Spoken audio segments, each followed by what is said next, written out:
Hello everyone, this is Adish. I'm a grade 10 student from Mumbai. So today's problem is expected weight. This is the third problem in today's contest, and although it is a cakewalk problem, it has some heavy prerequisites. But don't worry if you don't know too much of these concepts.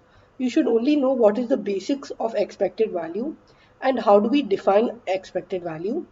The other two prerequisites, which is modular arithmetic and binary exponentiation, and Fermat's little theorem. Those concepts I'll be explaining after I explain how we can compute the answer, because we need a bit of modular arithmetic and Fermat's little theorem in order to get the final answer and print it.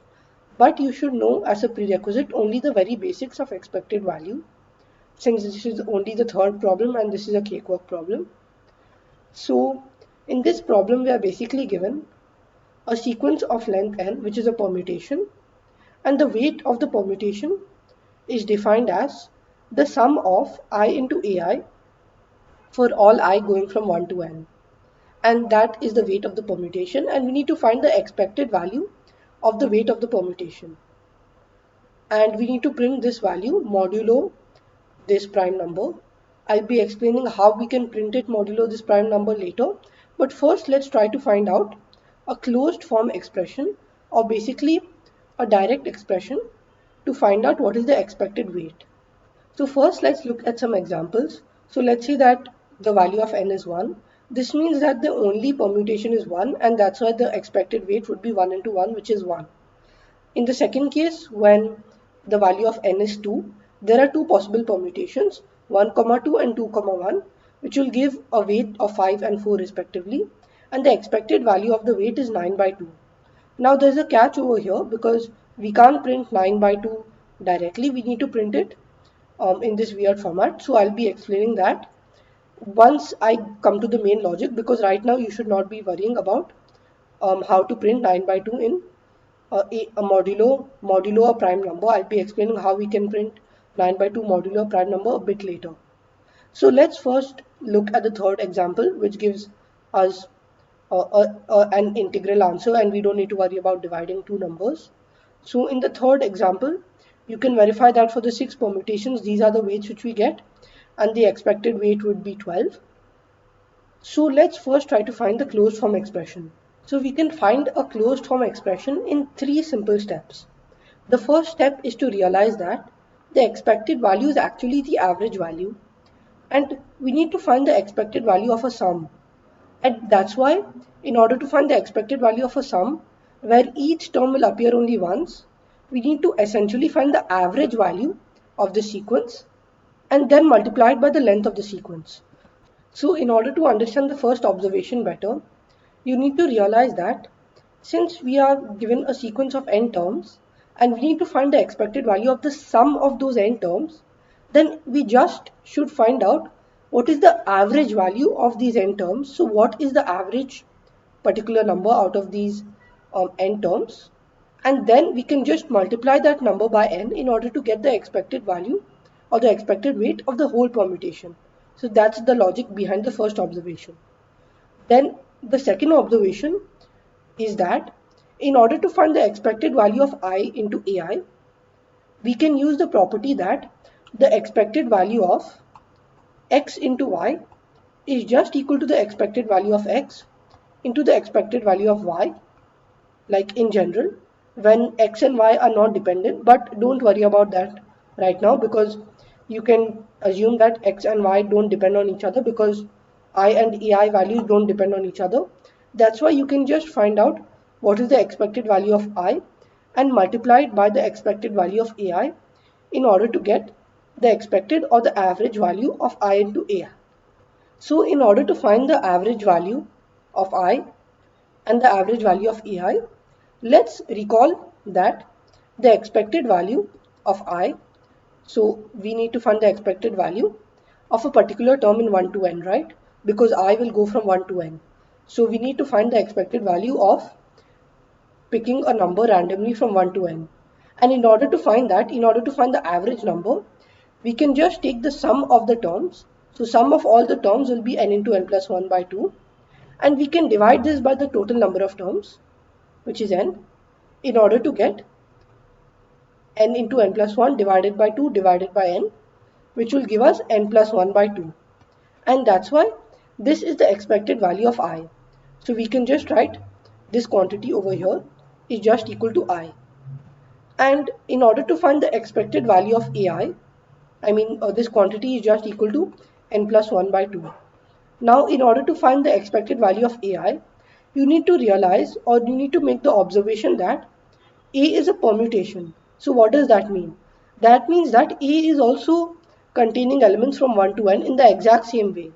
So that's why even the expected value of AI will be equal to n into n plus 1 by 2 divided by n, which will give us n plus 1 by 2. And that's why both the expected value of I and the expected value of AI will be equal to n plus 1 by 2. So we essentially need to multiply n plus 1 by 2 into n plus 1 by 2 to get the expected value of I into AI. Now, using the first observation, we can just multiply this number by n in order to get n into n plus 1 by 2 into n plus 1 by 2. Now, this is a very intuitive way in which you can think about this by basically finding what is the average value of I into AI and multiplying it by n. And to find the average value, you find the average value of I, which is n plus 1 by 2, and the average value of AI, which is n plus 1 by 2. And when you multiply these three quantities, you get that the final answer. So the final answer will just be n into n plus 1 by 2 into n plus 1 by 2. Now, this is not a very formal way of understanding it.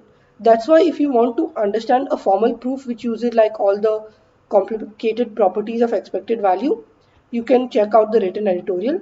But this is a very intuitive understanding because this was a cakewalk problem, so you're not expected to know a very in-depth understanding of how expected values are mathematically proven. You just need to get a basic understanding or a basic idea that we are essentially finding the average value. So the average value can easily be computed in this manner. Now the only issue with this is that what if this quantity is not an integer? Then in that case, how do we print this complicated term of p into q inverse modulo this prime number?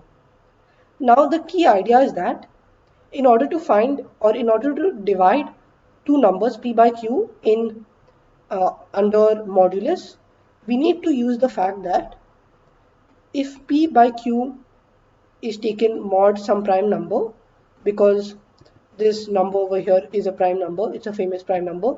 So if we take p by q modulo some prime number, or let's say a by p, so if we take a by p modulo some prime number, then we are doing a into b inverse modulo a prime number. Now how can we find inverse? So this inverse property is what I'll be explaining. What is the inverse of a number modulo a prime number? So there is one important thing which you should know, and that is b to the p minus 1 is congruent to 1 mod p when b is not a multiple of p. So in layman terms, this means that if b is not 0, then b to the p minus 1 will be congruent to 1 mod p, or basically equal to 1 mod p. And this is Fermat's little theorem, so this you should know. Like although this is a cakewalk problem, this is needed to be able to solve this problem. So take this for granted, or you can read up on Fermat's little theorem, and we'll be using this. So how can we use this? So basically we know that we can divide both sides by b in order to get b to the p minus 2 is congruent to 1 by b mod p, or basically b to the p minus 2 is congruent to b inverse. So this is called b inverse or 1 by b, and that's why in order to find a by b, we can just take a into b to the p minus 2, and that's the exact logic behind how we can compute the quantity efficiently a by b. Now in order to compute this quantity efficiently, n into n plus 1 by 2 into n plus 1 by 2, we need to essentially do the following. We need to find out n into n plus 1 into n plus 1 into 4 raised to p minus 2, because we are dividing by 4. In this case b is equal to 4. So when b is equal to 4, so this is important, b is equal to 4. When b is equal to 4 and a is equal to this quantity, so over here a is equal to this term over here is a, and this term over here is b. or like, yeah, this term over here is b. So we are basically dividing by 4. So in that case, we need to essentially find n into n plus 1 into n plus 1 into 4 to the p minus 2 modulo p. And in order to do that, because this p number is very large, it's about 10 to the power of 9 or 10 to the power of 10, so we can't like go one by one and have a loop which runs and computes this. So for that, we'll be using a trick called binary exponentiation. So in case this is getting a bit too much, you should pause the video and think about this, or you should write in the comments where exactly it got too much for you. But I'll be explaining how we can compute this efficiently using binary exponentiation. So binary exponentiation basically is a way of computing the term x to the y efficiently. So in order to compute x to the y efficiently, we use the fact that x to the y is equal to x to the y by 2 into x to the y by 2. And in this way, we can get a complexity of log n by basically iterating, or by basically recursively calling the function on y by 2. So let's say we have a power x comma y. The function power x comma y will just return power x comma y by 2 into power x comma y by 2 when y is not equal to 1, obviously. So I'll be showing the base case a bit later, but this is the main logic behind how we can compute x to the y efficiently. So in this way, we can compute x to the y in log n time, and then we can just use this method to call power of 4 comma p minus 2. So on calling power of 4 comma p minus 2, we just multiply that quantity by n into n plus 1 into n plus 1, and that's the final answer. So now I'll show you the code on how exactly we can implement this. So the code contains two parts. The first part is how we can find a to the power of b efficiently, and the second part is the main logic. So in order to find a raised to b in log b 2 times, in log base 2b times, or b number of operation, we will need to use binary exponentiation. So the binary exponentiation technique is the following. We write a recursive method. Initially, if b is 0, we return 1. If b is 1, we return a. So these are the two base cases. Then we set the return value to be a raised to b by 2. If b is even, we will just return a raised to b by 2 into a raised to b by 2. However, if b is odd, then we know that this is an integer division. That's why we have taken one less power and we multiplied by a further and return a raised to b by 2 into a raised to b by 2 into further a, and taking modulus at every step where we are multiplying. So in this way, we can find a raised to b in log b time. Then in the main part of the logic, for each test case, we take in the value of n, and the answer is n into n plus 1 into n plus 1 divided by 4. So at each step, you need to remember to take percentage mod, or basically to take the number modulo this particular prime number. The reason being, at every step, we need to ensure that the number does not overflow, and that's why we take percentage mod at every multiplication. Then we also need to multiply the answer by 4 to the power of mod minus 2. The reason being, as I mentioned, the inverse of 4 modulo this particular prime number is given by 4 raised to mod minus 2, and that's why we print this final value. The Python code is exactly the same except for using power in the same manner. So over here we need to explicitly divide integer division, otherwise it will convert it to float and it will give a wrong answer. So that is a possible error code which I got multiple times, because we need to specify integer division and not floating point division. So this is an important point to keep in mind. The rest remains the same for the power function, and in the main method, for each test case I take in the value of n and I compute n, the answer to be n into n plus 1 into n plus 1 into 4 raised to mod minus 2, because 4 raised to mod minus 2 gives the inverse, and as we mentioned, the final answer is n into n plus 1 into n plus 1 divided by 4. So we print this for each test case. So that's all for this problem. I hope you like this problem and my solution. If you had any doubts, do leave them in the comments down below.